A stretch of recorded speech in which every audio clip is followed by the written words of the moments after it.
चलिए बेटा, इस क्वेश्चन में हमारे पास बोल रहा, हमारे पास एक रॉड है जिसका मास एंड लेंथ दिया है L। ठीक है, स्मूथ सरफेस पे रखा गया है, रेस्ट पे ही रखा गया है, इम्पल्स फोर्स लगा है, ठीक है, डेल्टा टी टाइम के लिए। अगर इम्पल्स फोर्स लगा है हमारे पास डेल्टा टी टाइम के लिए, तो हमें पता है इम्पल्स से चेंज इन मोमेंटम आया होगा, तो हमने लिख सकते हैं mass into change in momentum, ठीक है, या change in momentum is equal to mass into change in velocity. तो इनिशियल वेलोसिटी तो जीरो ही था, तो उसको हम m इंटू वी लिख देते हैं, और ये v किसका होगा बेटा, सेंटर ऑफ मास का होगा। So that is equal to f into delta T के कारण। तो यहाँ तक तो हमें ये बात समझ में आ गई। उसके बाद बोला है दी एक्स कोऑर्डिनेट हमारे पास जो है इंड ए का बताना है when rod become parallel to X axis. तो रॉड हमारे पास पैरेलल टू एक्स एक्सिस बन जाना चाहिए। तो अगर रॉड को पॉइंट ए है, यहाँ पर हमारे पास इम्पल्स लगा था, तो जिसको हम लोग एफ इंटू डेल्टा टी लिख देते हैं, ये लगा था। तो इसके बाद रॉड फाइनली हमारे पास कुछ ऐसा बना है, ये बना है रॉड। तो इसका सेंटर ऑफ मास कहीं यहाँ पर आ गया होगा, ये ए बी लिखा था तो सी है, ये बी पॉइंट है, ये सी पॉइंट है, ये ए पॉइंट है, ठीक है। मतलब ए वाला पॉइंट को जो घूमा होगा बेटा, वो कितना एंगुलर डिस्प्लेसमेंट है वो हमें बता दिया गया है पाई बाई 2 के बराबर।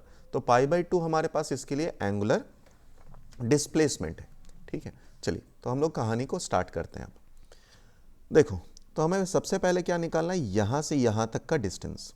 अगर मुझे displacement of centre of mass मिल जाए, displacement of centre of mass अगर मुझे ये मिल जाए, तो ए को तो हम लोग डायरेक्टली ऐड कर देंगे। तो डिस्प्लेसमेंट ऑफ सेंटर ऑफ मास को अगर मैंने x माना, तो फाइनली मुझे L/2 अगर ऐड कर दें, तो ए पॉइंट का सेंटर ऑफ मास कहाँ पर जाएगा वो पता, सॉरी, ए पॉइंट का पोजीशन मिल जाएगा हमें। तो हमारा टारगेट तो वही है कि ए पॉइंट का पोजीशन निकालें। चलिए कहानी को आगे बढ़ाएं, ठीक है बेटा। तो हमारे पास सबसे पहली बात यहाँ पर दी गई है, चेंज इन मोमेंटम हमने तो लिख ही लिया है।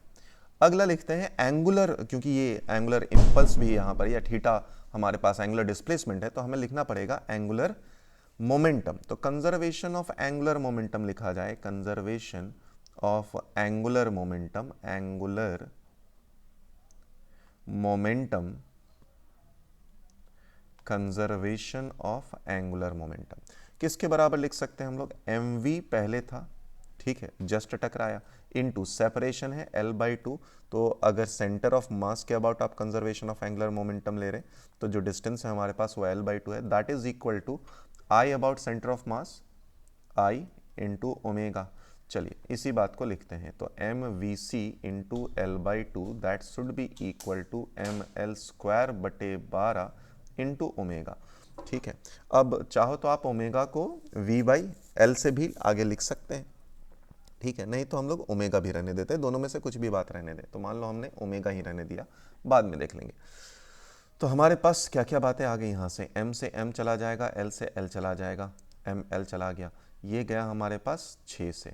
सो ओमेगा की वैल्यू आ गई हमारे पास vc इंटू 6 बटे m से m जा चुका है L के बराबर, ये आ गया हमारे पास ओमेगा का वैल्यू, ठीक है भाई।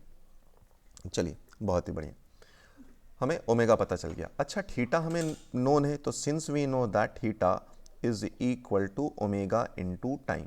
अच्छा, ओमेगा इंटू टाइम कैसे निकलेगा बेटा, तो समझो ये जो x होगा, ये तो velocity of the centre of mass into T के बराबर था। मतलब अगर किसी भी तरीके से vt की वैल्यू निकालें तो वो x के बराबर होना चाहिए। सो थीटा की वैल्यू हमारे पास यहाँ पर है π/2, that is equal to omega. Omega हमने निकाला है vc into 6/L into time के बराबर, इंटू टाइम के बराबर। तो मैं ज़्यादा मेहनत ना करते हुए vc इंटू टाइम यहीं से लिख देता हूँ। सो vc इंटू टाइम की वैल्यू आ गई π/L/12 के बराबर। यही है हमारे पास किसके बराबर, x के बराबर। सो हमारे पास x की वैल्यू आ गई πL/12।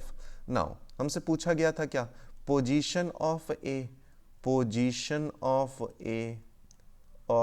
ए, तो हम लोग क्या बोलेंगे बेटा, position of A x plus L/2, अभी अभी हमने लिख लिया था, तो x प्लस L/2, यानी x की वैल्यू हमने रखा πL/12 प्लस L/2, यानी कि कई बार सवाल में L/2 कॉमन ले सकते हैं, तो L/2 को कॉमन ले लिया, यहाँ पर आया पाई बाई 6 + 1, यह आया इसका फाइनल आंसर।